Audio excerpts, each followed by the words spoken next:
नमस्कार, मैं आपके साथ विभा उपाध्याय और आप देख रहे हैं न्यूज़ 18 बिहार झारखंड का डिजिटल प्लेटफॉर्म।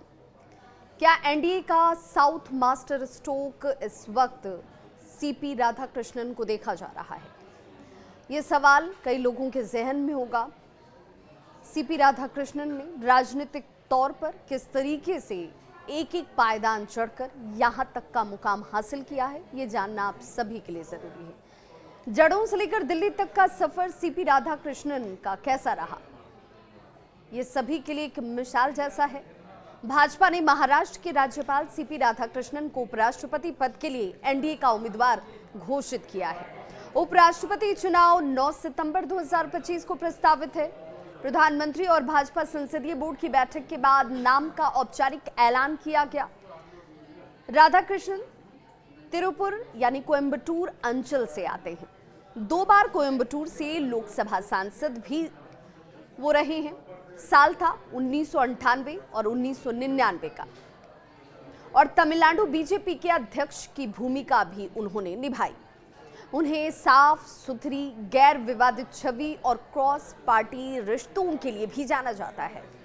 शुरुआती राजनीतिक अगर दीक्षा की बात करें उनके, तो जनसंघ और बीजेपी के संगठन में वो रहे। आगे चलकर झारखंड के राज्यपाल, यानी कि वो साल था फरवरी 2023 का, और जुलाई 2024 तक वो राज्यपाल की भूमिका में रहे। फिर महाराष्ट्र के राज्यपाल बनते हैं 31 जुलाई 2024 से। 2024 में तेलंगाना के राज्यपाल और पुडुचेरी के उपराज्यपाल का अतिरिक्त प्रभार भी उन्होंने संभाला।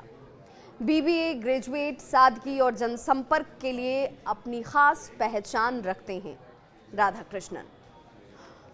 ओल्ड गार्ड बीजेपी एक तरीके से देखा जाए तो अटल और आडवाणी उस जमात के भरोसेमंद नेता में से एक हैं। रांची राजभवन का कार्यकाल राधाकृष्णन की संतुलित कार्यशैली का एक बेहतरीन नमूना माना जा सकता है। किसी बड़े टकराव से कोसों दूर संवैधानिक मर्यादा पर उनका जोर, ये ट्रैक रिकॉर्ड उन्हें राज्यसभा के सभापति यानी कि उपराष्ट्रपति जैसी उच्च समन्वय वाली भूमिका के लिए उपयुक्त बनाता है। अभी क्यों एनडीए के लिए ये बहुत मायने रखता है, ये जानना भी जरूरी है। तो जानकार कहते हैं कि 2026 के तमिलनाडु विधानसभा चुनाव से पहले तमिल मूल के सर्वमान्य नेता को राष्ट्रीय संवैधानिक पद देने का संदेश भी साफ है। सम्मान और प्रतिनिधित्व, ये दोनों एक साथ मिल जाएंगे। ये बीजेपी के साउथ एक्सपेंशन के नैरेटिव को भी एक तरीके से बल देता है, ऊर्जा देता है। पश्चिम की बात करें तो तमिलनाडु यानी कांगू क्षेत्र जहां से वो आते हैं, वहां पर बीजेपी का सापेक्ष जो है वो मजबूत आधार है। राधाकृष्णन गौंडर समुदाय से आते हैं। ये सामाजिक समीकरणों में ओबीसी, आउटरीच और रीजनल माइक्रो टारगेटिंग दोनों को एक साथ देता है।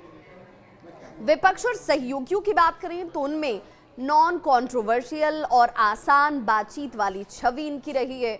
उपराष्ट्रपति के रूप में रूलिंग अपोजिशन की बात करें, फ्लोर मैनेजमेंट को ये सहज कर सकती है।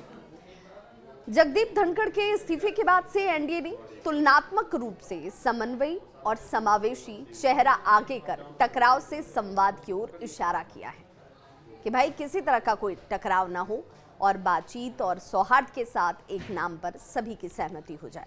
प्रधानमंत्री नरेंद्र मोदी के शब्दों में राधाकृष्णन का काम वंचितों के सशक्तिकरण पर केंद्रित रहा है। ये एनडीए के समावेशी विकास की संदेश की प्रतिध्वनि भी है। उपराष्ट्रपति का चुनाव सांसद अब होता कैसे है वो भी महत्वपूर्ण हो जाता है। तो इनका चुनाव सांसदों, जिसमें कि लोकसभा और राज्यसभा दोनों ही सांसदों के द्वारा किया जाता है। एनडीए के गठबंधन अगर दल की बात करें, उसके बल की बात करें और क्रॉस वोट की संभावनाओं की बात करें, तो इस बीच ये नामांकन एक तरीके से आत्मविश्वास, संदेश और राजनीति का एक तरीके से संपूर्ण मिश्रण कहा जा सकता है। इस खबर पर आपकी क्या है राय, बताइएगा जरूर।